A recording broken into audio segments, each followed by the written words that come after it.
আজি আমি ৯৯,০০০ আৰু ৯৭টা নিযুক্তি সম্পূৰ্ণ কৰিলোঁ। PWD ৰোডছ আৰু বিল্ডিং ডিপাৰ্টমেণ্টত আজি আমি ৬০০ জনতকৈও অধিক জুনিয়ৰ ইঞ্জিনিয়াৰক নিযুক্তি দিলোঁ আৰু ৮১২ গৰাকী নাৰ্ছক নগাঁও, কোকৰাঝাৰ, নলবাৰী আৰু তিনিচুকীয়া মেডিকেল কলেজত আমি নিযুক্তি দিলোঁ।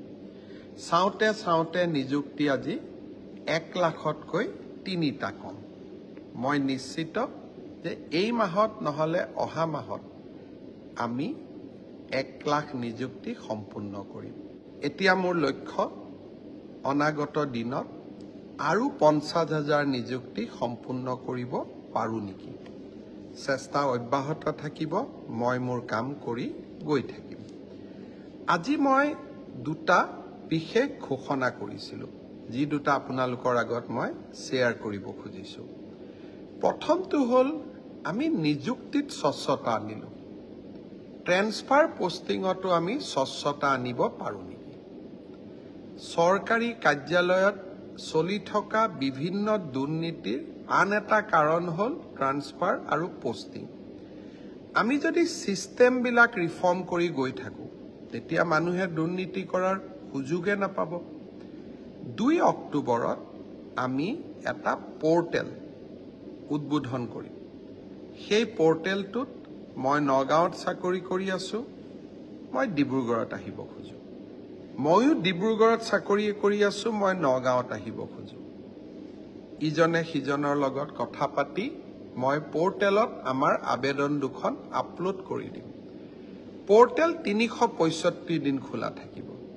প্ৰতি ২ মাহৰ মূৰে মূৰে আমি এই ধৰণৰ আবেদনবিলাক নিষ্পত্তি কৰি আমি ট্ৰান্সফাৰ অৰ্ডাৰ পৰ্টেলটোতে আকৌ তুলি দিম। কোনোবাই অলপ কষ্ট পাইছে, নগাঁৱৰ পৰা ধুবুৰী, ধুবুৰীৰ পৰা নগাঁও কৰিব পৰা নাই।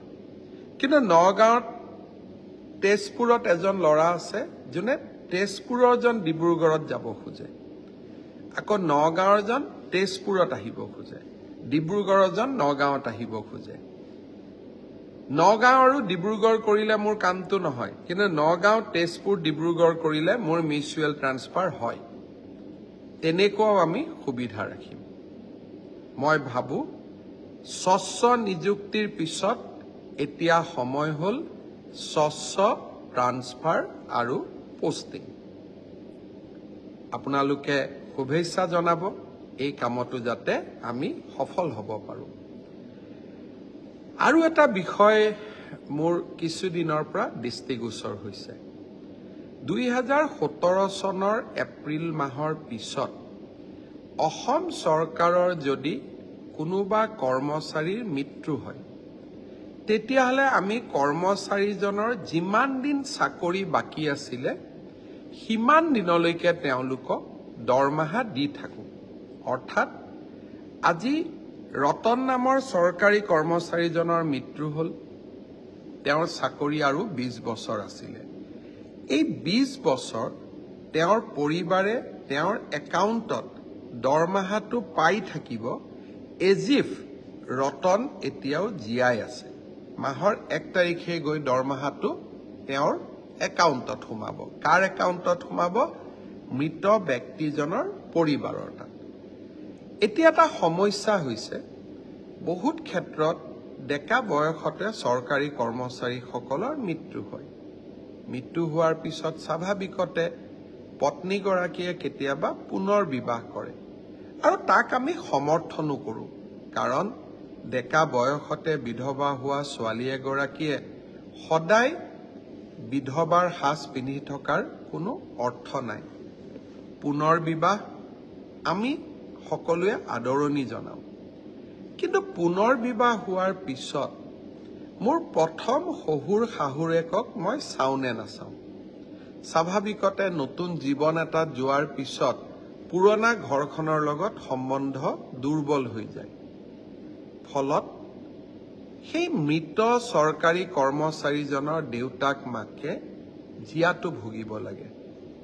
কাৰণ ল'ৰাটোৰ পেঞ্চন আমি পত্নীক দিওঁ, দেউতাক মাকে একো নাপায় আৰু দেউতাক মাকে বহুত কষ্ট পায়।